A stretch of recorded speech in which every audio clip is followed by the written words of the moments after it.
Hey everyone, this is Kevin T. Rodriguez, film critic of iCritic.net and investor in Helios and Matheson. I always like pointing that out before I make a video about MoviePass, Cinemia, AMC, A-List, whatever. So anyway, there has been a lot of debate, even in my own comment section for videos, about the upcoming surge pricing that MoviePass is introducing. What's it going to look like? How severe is it going to be? I've already got people claiming that they are going to cancel their movie passes in droves, and I suspect a few people will, but we will address those people in another video. And after I do like 2 more non-movie pass videos, just because I don't want the channel to get stale. But MoviePass has started to send out some emails. You might have gotten one that they actually explain what the surge pricing is, and it's got a name. Demand pricing. And of course, their email is going to make it sound a little bit nicer than what it really is. We all know that MoviePass isn't really doing us any favors, except in the sense that maybe this will stop some of the bleeding. And if they stop the bleeding long enough for them to get some of the deals that they want, maybe MoviePass can survive in the long term. But we'll put that aside for the time being. Let's look at the email. It says, "A message to our members. The revolution is happening now, and it is all thanks to you. In less than a year, 3 million pioneers joined us on our journey to see more great movies at an unbeatable price. And we want to thank you, our community, for your steadfast support of our company and growth. In the spirit of innovation and growth, we are now announcing the next phase in the evolution of our product, demand pricing. In the coming weeks, we will roll out 3 different upgrades to our base $9.95 service for our members." Now, that's interesting. We should point out right there, it's the base $9.95 option. It's not the $7.95 option. And this statement alone suggests that there will be other plans introduced at some point at different prices. But for the $9.95 plan, and this makes sense because that's a very low price, I don't think anyone's going to argue with that, these changes will definitely take effect. 1. Bring a guest. MoviePass members will be able to purchase extra tickets to a showing of a movie right through the MoviePass app so that you can seamlessly reserve seats for you and your friends at e-ticketing partner theaters to watch a film even if they aren't MoviePass subscribers. As a benefit, if your friend signs up for MoviePass within 24 hours, we'll refund the cost of the entire ticket. Now, that's definitely a nice feature. Negative of it, of course, is like it says at e-ticketing partner theaters. There's not a lot of them out there. In fact, I think I'm near 2, maybe 3 theaters, and I live in the LA area, so it's not a very common feature, but it's nice. It's a start. This is a feature people have wanted for a long time, so they're finally bringing it. 2, peak pricing, and this is, of course, the sour one. MoviePass is committed to maintaining our low monthly price as we continue to grow rapidly.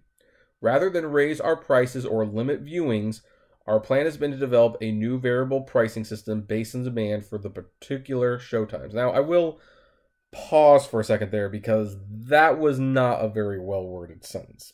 It's really not. Because one of the things that they said that they would rather do is raise prices or limit viewings. Well, we all know the viewings are limited. They took away the repeat viewing, so I probably would have just written it as just pricing. I think that was a little bit of a goof on their end, and they're probably going to suffer for that, especially in the comments. But continuing. Under this plan, if the combination of demand for a title day or part of day is higher, subscribers may be asked to pay a small additional fee depending on the level of demand. You can avoid this peak surcharge by choosing an alternative date or film. And what's especially frustrating here is that we don't know how much it's going to be. I mean, in the news, they've said at least $2, which, you know, whatever. I will gladly see Jurassic World on another day to avoid paying the $2. Actually, that's probably a bad example because I would use my Cinemia card to use Jurassic World and see it in IMAX 3D. But what some people have pointed out in other videos, and this is definitely a valid concern, is that it could be $2, maybe it's $5. We just don't know. I could easily see, if this were in effect for when the Avengers came out, I could see MoviePass in theory charging a $6 peak price and probably get away with it. So we don't know what that peak pricing is going to be, and I wish MoviePass would be way more clear about that, but I know they're being vague for a reason, and maybe it is based on a combination of things. Maybe if it's a popular movie, maybe that is $2, but if it's a popular movie on a Friday night, maybe it's $4. I don't know. It's not ideal, and I've explained why they're doing this in one video. I will probably continue to explain it again in another. It's to stop the bleeding, or at least slow it down. And in favor of keeping the company alive, I'm willing to put up with it, especially since I do plan to get the AMC A-List stubs card and use that as often as possible, therefore relieving some of the burden from MoviePass and using MoviePass for like movies like Won't You Be My Neighbor, which was not playing at an AMC near me, and I doubt it ever will, but who knows. But there is a bonus. There is some good news with the Peak Pass, and this is what it is. We will also give subscribers one Peak Pass per month, allowing them to waive a peak price surcharge once per month. And I think that is a good compromise, especially at the beginning when people don't know what it's going to cost, they don't know how it's going to work. So basically, you show up at a theater one day, you're not used to the peak pricing, and you see, oh, shoot, they want to charge me $5 to see this movie. I didn't agree to that. Well, you can pass on that. And now you know for the future this is what's going to happen. And at least for the time being, it's going to be once a month. So for some of you people who have said that if you'd seen these movies and had to pay peak prices for all of them, you'd pay an additional $8. Well, now it's $6. So MoviePass seems to still be trying to work with you. Again, it's not a great system. I acknowledge that, but it might be a necessary evil to keeping MoviePass around.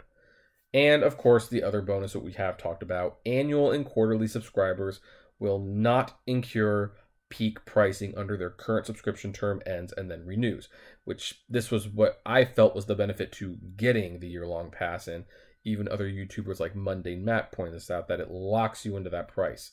Because I always knew MoviePass would go up. I didn't think this was how they were going to do it, to be perfectly honest.